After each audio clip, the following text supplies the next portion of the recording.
여러분 감사하고 좋은 하루가 시작되었습니다. 5월 9일입니다. 우리에게 주신 하나님의 말씀 민수기 25장 1절에서 18절까지 말씀 함께 보겠습니다. 이스라엘이 시딤에 머물러 있더니 그 백성이 모압 여자들과 음행하기를 시작하니라. 그 여자들이 자기 신들에게 제사할 때에 이스라엘 백성을 청하매 백성이 먹고 그들의 신들에게 절하므로 이스라엘이 바알 부올에게 가담한지라. 여호와께서 이스라엘에게 진노하시니라. 여호와께서 모세에게 이르시되 백성의 수령들을 잡아 태양을 향하여 여호와 앞에 목매어 달라. 그리하면 여호와의 진노가 이스라엘에게서 떠나리라. 모세가 이스라엘 재판관들에게 이르되 너희는 각각 바알 부올에게 가담한 사람들을 죽이라. 하니라.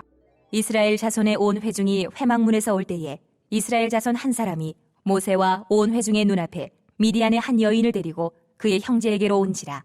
제사장 아론의 손자 엘르아살의 아들 비느하스가 보고 회중 가운데에서 일어나 손에 창을 들고 그 이스라엘 남자를 따라 그의 막사에 들어가 이스라엘 남자와 그 여인의 배를 꿰뚫어서 두 사람을 죽이니 연병이 이스라엘 자손에게서 그쳤더라. 그 연병으로 죽은 자가 24,000명이었더라.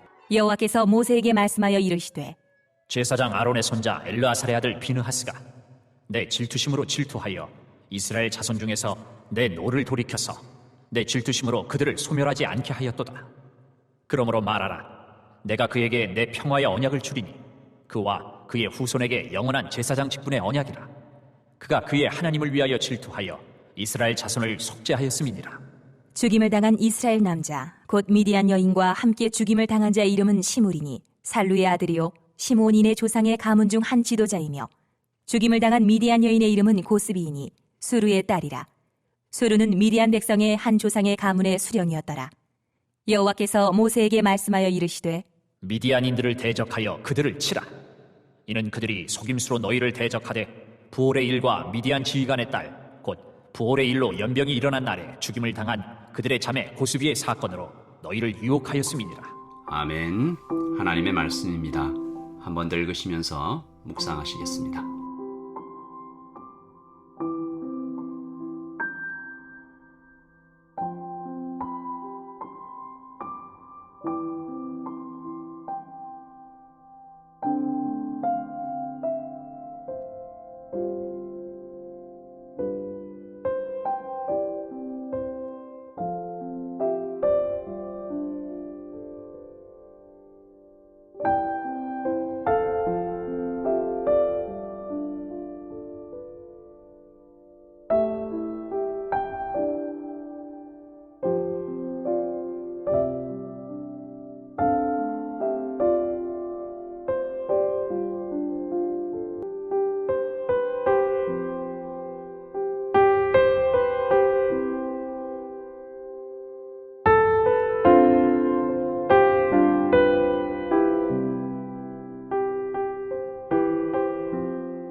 우리 지난 주일에 The Kingdom of Yahweh, 이스라엘이 애굽을 나와서 얻은 이름에 대해서 좀 살펴봤었죠.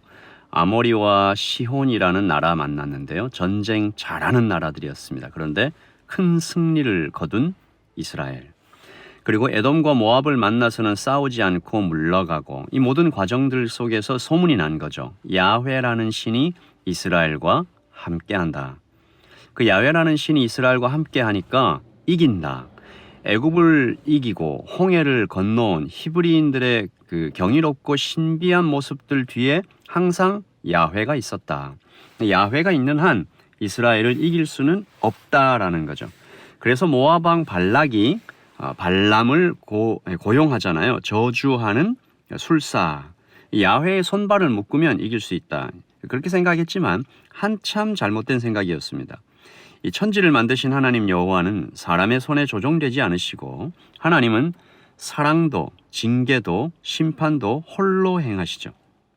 이 영적 능력이 대단했던 발람이 3번이나 이스라엘을 저주하려고 길을 쓰고 달려들어 봤지만 3번 모두 실패한 모압 왕 절망하고 발람도 눈앞에 놓인 돈을 포기하고 돌아가려니까 마음이 얼마나 쓰라렸겠어요? 그렇게 사건이 다 마무리되는 것처럼 보였습니다. 모압 왕 발락은 포기하고 발람도 그냥 마음 아프고 이스라엘은 그냥 길 가고. 그런데 오늘 말씀 보니까요. 발람이 아직 포기하지 않았습니다. 여러분, 악은 집요합니다.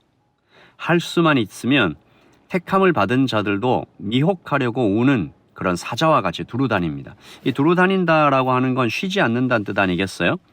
잠시 물러나는 것처럼 보이지만 이 또다시 덤벼들 기회를 노리고 있는 거죠. 이 밖에서 저주에서는 밖에서 공격해서는 이길 수 없는 이스라엘을 발람이 전략을 바꾸는 거 아닙니까? 안에서 무너지게 하자. 밖에서 뚫고 들어가지 못하면 안에서 문을 열게 만들자. 발람은 모압의 여자들을 가만히 이스라엘 중에 들여보냅니다. 오늘 말씀 1절과 2절 보시니까요. 이스라엘이 시딤에 머물러 있더니 그 백성이 모압 여자들과 음행하기를 시작하니라. 그 여자들이 자기 신들에게 제사할 때에 이스라엘 백성을 청하매 백성이 먹고 그들의 신들에게 절함으로. 그리고 하나님께서 화를 내십니다. 3절이죠. 이스라엘이 바알부올에게 가담한지라. 여호와께서 이스라엘에게 진노하시니라. 그리고 그날 밤 24,000명이 목숨을 잃습니다. 9절 보시면 그 연병으로 죽은 자가 24,000명이었더라. 여러분 지난주에 모세와 아론에게 반역한 사건 봤잖아요. 그때 죽은 사람이 14,000명이었습니다. 거의 2배 가까운 사람들이 죽임을 당한 거죠. 굉장히 큰 사건입니다.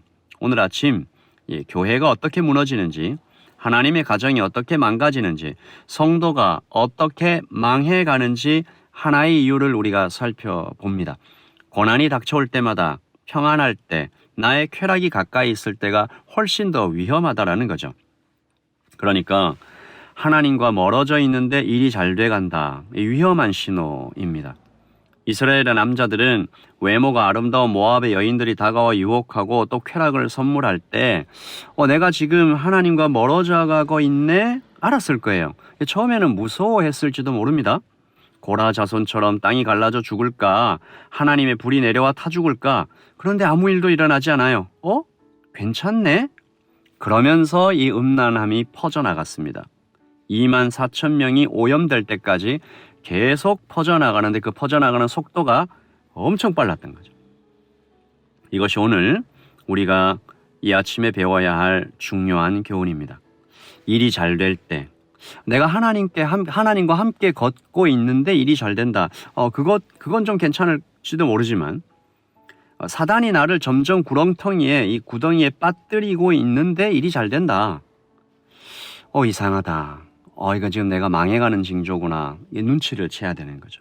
오늘 죽음의 병이 그친 이유가 한 사람 때문입니다.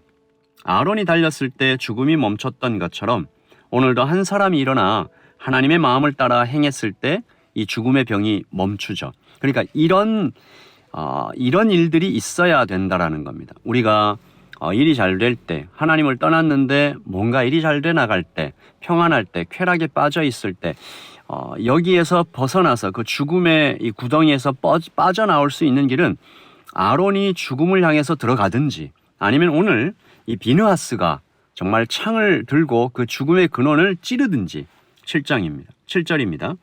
제사장 아론의 손자 엘르아살의 아들 비느하스가 보고 회중 가운데서 일어나 손에 창을 들고 8절 그 이스라엘 남자를 따라 그의 막사에 들어가 이스라엘 남자와 그 여인의 배를 꿰뚫어서 두 사람을 죽이니 연병이 이스라엘 자손에게서 그쳤더라. 여러분, 언제나 죽음이 죄를 이깁니다. 아론의 때는 아론이 정말 자신의 몸을 다 죽음에 이렇게 내던졌지만 오늘은 비느하스가 창을 들고 그 죄를 지은 사람을 죽인 거죠. 여러분 11절에 보시면 하나님께서 이 죽음까지 불사하실 정도로 이스라엘에 대하여 이스라엘 붙잡으시는 이유가 하나 나오는데요. 11절이죠.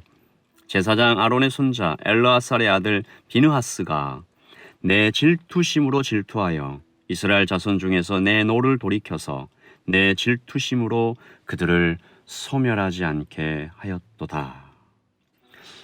그날의 죄가 꽤 심각했다라는 것입니다. 이스라엘이 그냥 다 소멸할 뻔했다라는 거죠. 하나님의 분노는 그러므로 질투에서 왔습니다. 질투는 어디에서 오죠? 사랑에서 옵니다. 여러분, 질투하지 않는 사랑이 존재할까요?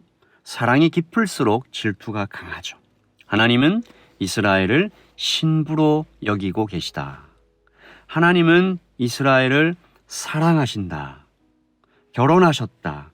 그러므로 그 질투가 불같이 강하다라는 것입니다. 오늘 아침에 하나님, 제가 평안 가운데 걸어가고 있음 그 자체로 기뻐하지 않게 하시고 내가 하나님과 동행하고 있는지 꼭 점검하는 오늘 하루가 되게 해 주십시오. 그저 똑같이 평범한 하루가 시작되는 것으로 우리가 너무 안심하지 않게 하시고 내가 오늘 아침에 하나님과 두 손 꼭 잡고 걸어가고 있는지 주님과 결혼한 사람처럼 그 사랑의 대화를 나누고 있는지 점검하는 오늘이 아침이 되면 좋겠고요. 우리를 질투하시기까지 사랑하시는 우리 하나님 앞에 고개를 숙이고 기도함으로 하루를 시작하겠습니다. 하나님 아버지, 감사합니다. 주님의 분노가 질투에서 왔고 그 질투는 지극한 사랑에서 왔음을 보았습니다. 비느하스는 주님의 그 사랑을 꿰뚫어 보았고 그 창은 죄를 꿰뚫었습니다. 사랑이 많으신 아버지 하나님, 우리도 그 사랑을 알게 하시고 주께서 나를 얼마나 사랑하시는지 그 사랑 안으로 더 깊이 들어가게 하시고 오늘 아침에 오늘 하루를 살아나갈 때 이 주님께서 나와 함께 계시다 이 마음 가지고 하나님, 일이 잘 못 되어 갈 때도 어려운 일이 있을 때도 주님과 동행하고 있으면 오케이. 일이 잘 되어 가고 있을 때도 주님과 동행하고 있지 못하면 두려워하고 하나님 내가 어떻게 하면 하나님과 가까이 갈까 그 고민을 하는 성숙하고 건강한 성도 되게 하여 주시옵소서. 오늘 말씀이 우리 마음 깊은 곳까지 내려가 우리의 영과 혼을 마음을 새롭게 하는 이 아침 되기를 소원합니다. 감사합니다. 예수님의 이름으로 기도합니다. 아멘. 여러분, 오늘 하루도 주님 안에서 평안하십시오. 샬롬.